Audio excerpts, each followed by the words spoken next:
स्वर्ग किसके लिए बना है? मनुष्य जैसा कर्म करेगा उस हिसाब से उसे फल मिलेगा।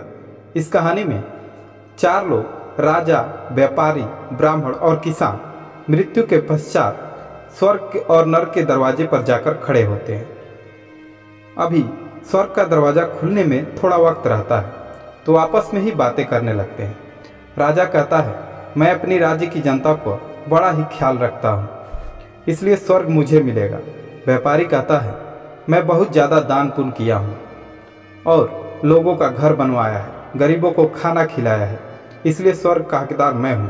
पंडित कहता है, मैं तो दिन रात प्रभु का नाम लिया हूँ और भगवान की भक्ति के अलावा मैं कुछ काम ही नहीं किया, तो स्वर्ग का हकदार मैं हूँ। किसान चुपचाप खड़ा रहता है क्योंकि किसान के पास उतना समय ही नहीं बचता। वो दिन रात खेतों में काम करता, शाम को थका हारा आता है और सो जाता है। यही सब सोच के किसान चुपचाप वहीं खड़ा रहा। तब तक स्वर्ग का दरवाज़ा खुला और एक यमदूत बाहर निकले। यमदूत ने सबसे पहले राजा को बुलाया और कहा, राजा, आप बताएं, आप अपने जीवन में कौन सा नेक काम किए हैं? राजा ने कहा कि मैं अपने जीवन में बहुत सारे नेक काम किए हैं। अपनी राज्य की जनता को कभी कोई तकलीफ नहीं होने दी। यमदूत अपने कर्म कांड की पुस्तक में देखता है और कहता है, राजा, आपने राज्य की जनता के भले ही खुश रखा हो, लेकिन आप स्वर्ग नहीं जा सकते। राजा ने पूछा, ऐसा क्यों? ऐसी क्या गलती हुई है मुझसे कि मैं स्वर्ग नहीं जा सकता? तब यमदूत बताते हैं, राजन, आपके राज्य में सारी जनता खुश थी, लेकिन अपने राज्य की सीमा बढ़ाने के लिए आपने बहुत सारी लड़ाइयाँ लड़ी और उस लड़ाइयों में बहुत सारे सैनिक मारे गए। उन सैनिकों के परिवार की बददुआ है आप पर, इसलिए आप स्वर्ग नहीं जा सकते। उसके बाद दूत ने व्यापारी से पूछा, आपने कौन से नेक काम किए हैं? तो व्यापारी ने बताया, मैंने बहुत सारे गरीब लोगों को घर बनवा कर दिया, खाना खिलाया, बहुत सारे दान पुण्य किए। फिर दूत अपने कर्म कांड की पुस्तक की ओर देखता है और कहता है, आपने बहुत सारे धन दान किए, लेकिन उस धन को कमाने के लिए आपने बहुत सारा झूठ बोला, बहुत सारे मिलावटें की, इसलिए आप भी स्वर्ग नहीं जा सकते। अब पंडित की बारी आई।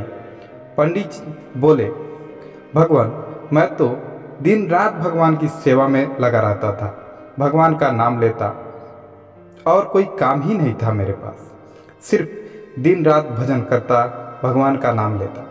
फिर देवदूत अपने कर्म कांड की पुस्तक में थोड़ी देर देखने के बाद पंडित जी से कहते हैं, आपने हमेशा भगवान का नाम लिया है, लेकिन कभी भी आपने निस्वार्थ भगवान का नाम नहीं लिया।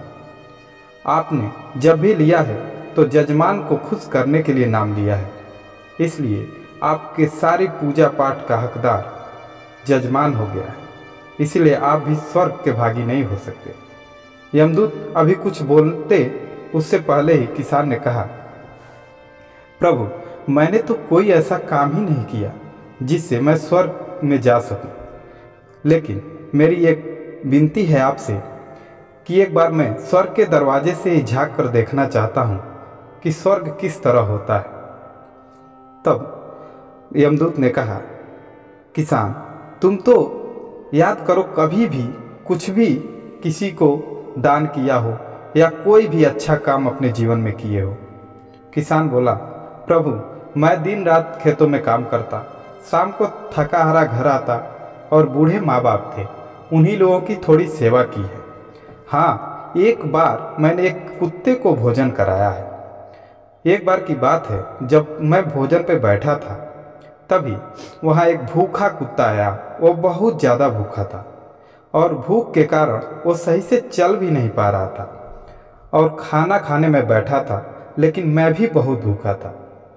उस कुत्ते को देखकर मुझे बड़ी दया आई और अपना खाना उठाकर उस कुत्ते को दे दिया और खुद भूखा उस रात में सोया। किसान इतना कह के रोने लगा। देवदूत अपने कर्म कांड की पुस्तक में थोड़ी देर देखते हुए बोला, तुम्हें दरवाजे से झांक कर देखने की जरूरत नहीं, तुम ही असली हकदार हो स्वर्ग में जाने की, क्योंकि तुम्हारे पुण्य का पल्ला तुम्हारे पाप के पल्ले से भारी है, इसीलिए तुम स्वर्ग जा सकते हो। किसान बड़ी खुश हुआ। मित्रों, आप भी कोई पुण्य का काम किए हैं तो कमेंट में ज़रूर बताइएगा और इसी तरह की वीडियो के लिए हमारे चैनल को सब्सक्राइब जरूर कीजिए।